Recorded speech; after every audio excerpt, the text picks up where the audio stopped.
दोस्तों इस वीडियो में हम बात करेंगे सिलेक्ट रिलेटेड क्वेरी के बारे में। सिलेक्ट रिलेटेड क्वेरी का हम यूज़ करते हैं डेटाबेस की परफॉर्मेंस को इंक्रीज़ करने। जब हमारे पास डेटाबेस में काफ़ी सारा डेटा होता है तो क्वेरी करना थोड़ा डिफ़िकल्ट हो जाता है या टाइम कंज्यूमिंग हो जाता है अगर हमने अच्छी क्वेरी नहीं लिखी है। सिलेक्ट रिलेटेड हमें हेल्प करता है कि जब हमारे पास लाखों करोड़ों में डेटा हो या लाखों करोड़ों में डेटाबेस टेबल के अंदर रिकॉर्ड्स हो तो उसको हम एफिशिएंटली निकाल पाएँ और जल्दी से जल्दी प्रोसेस कर पाएँ। अब हम देखते हैं कि सिलेक्ट रिलेटेड किस तरीके से हमें हेल्प करता है क्वेरी को एफिशिएंट लिखने में। इसे समझने के लिए मेरे पास यहाँ पर दो मॉडल्स हैं। पहला मॉडल है बुक मॉडल, दूसरा मॉडल है review model. Review model book model के साथ फॉरेन की से लिंक है। एक और चीज़, फॉरेन की और वन टू वन की के लिए ही हम सिलेक्ट रिलेटेड का यूज़ करते हैं, आगे आप समझ जाओगे। मैनी टू मैनी के लिए नहीं करते, तो इतना अपने दिमाग में डाल दीजिए। अब दोनों मॉडल को मैंने अपने सेल के अंदर इंपोर्ट कर लिया है। अब जब मुझे डेटाबेस से एक पर्टिकुलर ऑब्जेक्ट निकालना है तो मैं क्या क्वेरी लिखूंगा, review dot objects dot gate, यहाँ पर आईडी डाल दूंगा 1 2 जो भी है और मुझे वो एक रिव्यू मिल जाएगा। तो इस टाइम पे डेटाबेस के अंदर एक क्वेरी होगी, है ना। डेटाबेस के पास रिक्वेस्ट जाएगी, वहाँ से डेटा आएगा और हमें यहाँ पर मिलेगा, तो एक क्वेरी होगी।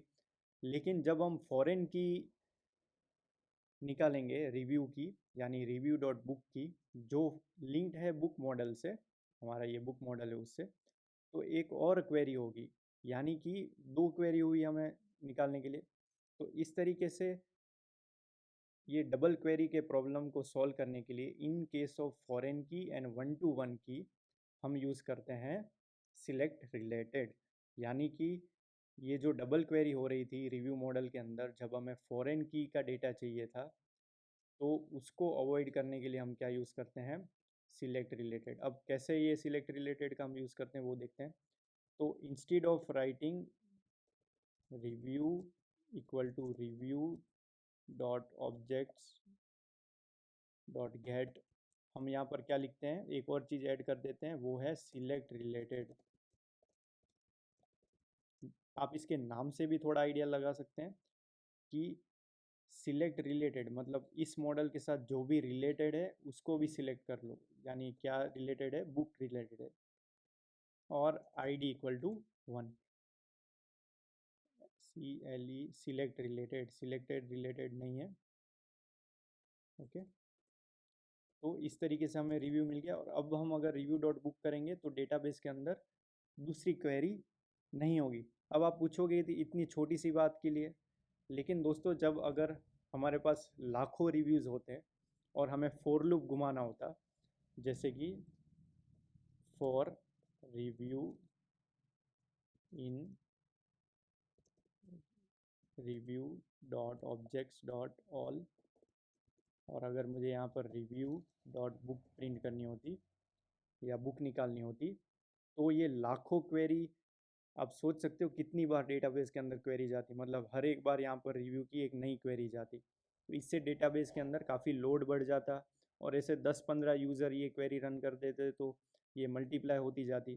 तो इस प्रॉब्लम को सॉल्व करने के लिए हमने क्या किया, सिलेक्ट रिलेटेड का इन्वेंशन किया या यूज़ कर सकते हैं। यहाँ पर सिलेक्ट रिलेटेड, और यहाँ पर क्या डाल देंगे, बुक।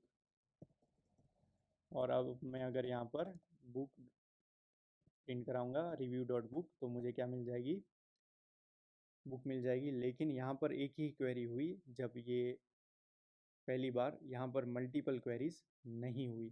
तो इस तरीके से डेटाबेस क्वेरी को एफिशिएंट करता है सिलेक्ट रिलेटेड। अब मैं आपको डॉक्यूमेंटेशन में ले जाता हूँ थोड़ा। जेंगो के डॉक्यूमेंटेशन में आप ये सब पढ़ सकते हो, जैसे हिट दी डेटाबेस, अगेन हिट दी डेटाबेस, अगर हमने सिलेक्ट रिलेटेड का यूज़ नहीं किया है तो। अगर हम सिलेक्ट रिलेटेड का यूज़ करते हैं तो डजेंट हिट द डेटाबेस, वो प्री पॉपुलेट कर लेता है, यानी कि इसी क्वेरी में ई डॉट ब्लॉग या हमारे केस में रिव्यू डॉट बुक को पॉपुलेट कर लेता है, मतलब उसी क्वेरी में वो डेटाबेस से डेटा लेके आता है, बार बार नहीं जाता। यहाँ पर आप वो एग्जांपल भी देख सकते हो फॉर लूप वाला जो मैंने समझाया, कि हर एक इटरेशन में अब वो डेटाबेस में क्वेरी करने नहीं जाएगा, क्योंकि हमने यहाँ पर सिलेक्ट रिलेटेड यूज़ किया है। इसके अलावा आप इसको फ़िल्टर के साथ भी यूज़ कर सकते हो, और मैटर नहीं करता आप इसको पहले लगाए या बाद में लगाए फ़िल्टर के, ये सेम तरीके से काम करता है।